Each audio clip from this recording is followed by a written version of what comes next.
সেটা হলো যে এই সবাই একটু কথা শোনো, সবাই এদিকে একটু মনোযোগ দিবা।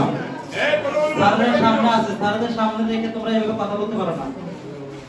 কথা হলো যে আমাদের যে আজকে যে এখানে একটা অনুষ্ঠান হচ্ছে ধ্রুবতারা, এটা একটা ফাউন্ডেশন।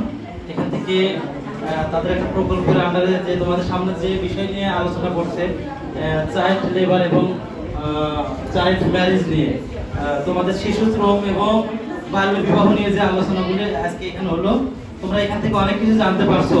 মূলত যে আমাদের যে বাল্য বিবাহটা ঘটে, বাল্য বিবাহ হলে কি হয় এগুলো নিয়ে আমরা যদি ক্লাসেও আলোচনা করি, ক্লাসে থাকে অন্যান্য সময়, যে বাল্য বিবাহ তোমাদের অপরিণত বয়সে যদি বিবাহ হয়ে যায়, তো তোমরা নিজেরাই অপুষ্টিতে ভুগতেছো।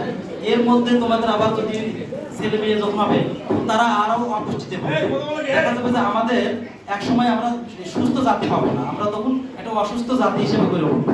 এই জন্য আমাদের সমাজে যেমন সামাজিক একটা ব্যাধি, ঠিক আমাদের এখান থেকে উত্তরণের জন্য আমাদেরকে আগে আসতে হবে। সমাজের সচেতনতার অভাব আছে, এটাকে কাটিয়ে উঠতে হবে। আর সর্বোপরি যদি এরকম কোনো পরিবারে ঘটে থাকে, তোমরা টিচারদের জানাতে পারো, সমাজে যারা মায়ের মাধ্যমে আছে তাদের জানাতে পারো, অথবা তোমাদের জরুরি যে নাম্বারগুলি আছে সেগুলিতে কল দিয়েও তোমরা হেল্প চাইতে পারো। দেখবা যে এরকম যদি কোনো ঘটনা ঘটে, তোমাদের সাথে সাথে তোমরা ওই বিপদ থেকে রক্ষা হবে। শুধু বাল্য বিবাহ না, শিশু শ্রম না, এছাড়াও যত ধরনের বিপদ আপদ হয়, তোমরা জাতীয় জরুরি নাম্বারে 999 ফোন দিলে তোমরা সহযোগিতা পাবো। তো ধন্যবাদ সবাইকে। আসসালামু আলাইকুম।